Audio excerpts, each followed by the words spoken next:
brothers and sisters, remember as well that this whole life, according to our religion, is a life of tests and trials. And therefore, every one of us will be tested and tried in different ways. But all of us are tested and tried. And the one major mechanism to overcome and pass those tests and trials is what? It is patience. And that is why Allah says, وَاسْتَعِينُوا بِالصَّبْرِ وَالصَّلَاةِ وَإِنَّهَا لَكَبِيرَةٌ إِلَّا عَلَى الْخَاشِعِينَ. Seek Allah's help when you face the calamities, when you have any problems. Seek Allah's help. وَاسْتَعِينُوا. Life is difficult. You need help. What help are you going to get? Allah mentions two things. وَاسْتَعِينُوا بِالصَّبْرِ وَالصَّلَاةِ. Seek help through sabr, patience, and through salah, prayer.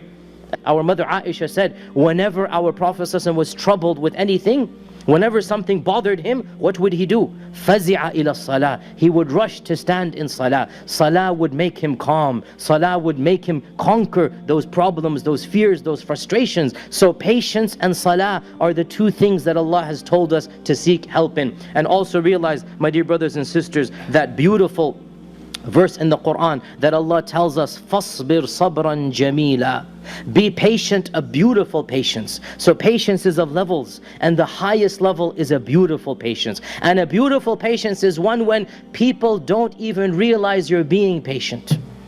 Nobody knows other than Allah that you're being patient. That is the perfection of patience. Nobody can see you're frustrated. Nobody can see you're agitated. Nobody can see that you're feeling anger. You have mastered it so much that only Allah knows. And that is the perfection which Allah says, فَاصْبِرْ صَبْرًا جَمِيلًا. Perfect your patience until it is a perfect and beautiful patience. And the final hadith that I'll remind myself and all of you is that how does one achieve patience, my dear brothers and sisters? Well, there's no easy mechanism. Fasting is one of them to perfect our fast. But the main mechanism of achieving patience is to want patience from Allah subhanahu wa ta'ala. To be eager to be patient. To be greedy to be blessed with patience. And this we learn from the beautiful hadith of Sahih Bukhari. And it's such a simple, such a profound hadith. It's a hadith that I want us to memorize so that we are prepared for when a calamity strikes us.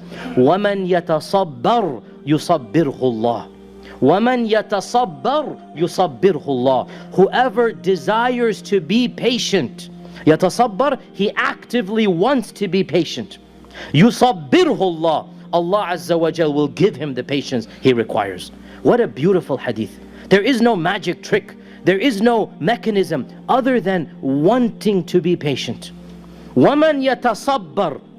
When the calamity happens, you realize, you know what? I need to be patient. Oh Allah, help me to be patient. وَمَنْ يَتَصَبَّرْ. Whoever wants that sabr, يُصَبِّرْهُ اللَّهُ. Allah will give him that sabr that he or she needs and requires. It's that simple, my dear brothers and sisters. You want to be patient? Then demonstrate to Allah, show to Allah, have that desire. And guess what? Allah has promised. You want that patience, you will get it. And Allah subhanahu wa ta'ala tells us in the Quran, وَلِرَبِّكَ فَاصْبِرْ.